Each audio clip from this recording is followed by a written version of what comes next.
अस्सलाम वालेकुम everyone, welcome back to my channel. आज जो वीडियो मैं आपके साथ शेयर करने जा रही हूँ उसमें हम स्किन ब्राइटनिंग और स्किन ग्लोइंग के लिए पैक तैयार करेंगे। हमें चाहिए होगा अर्के गुलाब। मैंने यहाँ गंदम का आटा लिया है, आप चाहें तो चावल का आटा भी ले सकते हैं।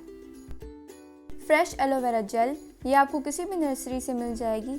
मैंने यहाँ इसका जेल ले लिया है और आधा नींबू। मैं यहाँ गंदम के आटे की 2 चम्मच लूँगी। गंदम का आटा हमें सूरज के नुकसान से बचाता है, जल्द की लचक को फ़रोग देता है और हमें स्किन कैंसर से भी बचाता है। एलोवेरा एक नेचुरल मॉइस्चराइज़र है, जो जल्द की सतह पर मौजूद तमाम जरासीम का खात्मा करता है, दाने और झुर्रियों से भी निजात दिलाता है। मैंने यहाँ एलोवेरा जेल के 2 चम्मच लिए हैं। नींबू स्किन टाइटनिंग के लिए बहुत मुफीद है। ये एक नेचुरल ब्लीचिंग एजेंट है जो हमारी स्किन को ब्राइट करता है। ये एंटीसेप्टिक है और हमारी जल्द से बेजान सतह को हटा देता है। मैंने यहाँ 1 चम्मच नींबू का लिया है।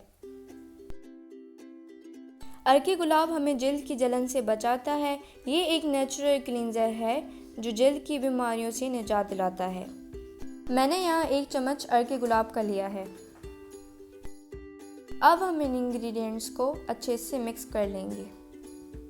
आप देख सकते हैं कि ये मिक्सचर बहुत गाढ़ा हो चुका है। चूँकि हमें ये पेस्ट की शक्ल में चाहिए तो मैं इसमें हस्ब ज़रूरत अर्के गुलाब को ऐड कर लूँगी और इसे अच्छे से मिक्स कर लूँगी ताकि ये पेस्ट की शक्ल में आ जाए। आप देख सकते हैं कि मिक्सचर पेस्ट की शक्ल में आ गया है। अब हम इसको अपनी स्किन पर अप्लाई कर लेंगे और अच्छे से मसाज कर लेंगे। हमें इस पैक को अपनी स्किन पर दरमियाना सुखाना है और सुखाने के बाद मसाज कर लेना है। मैंने इस पैक को अपने लेफ़्ट हैंड पे अप्लाई किया था और आप देख सकते हैं कि इन दोनों हाथों के बीच में फ़र्क वाज़ेह है। अगर आपको मेरी वीडियो अच्छी लगी तो इसको लाइक, सब्सक्राइब और शेयर करना मत भूलें और बेल आइकॉन को ज़रूर दबाएं कि आप मेरी कोई भी वीडियो मिस नहीं कर सकें। Thanks for watching.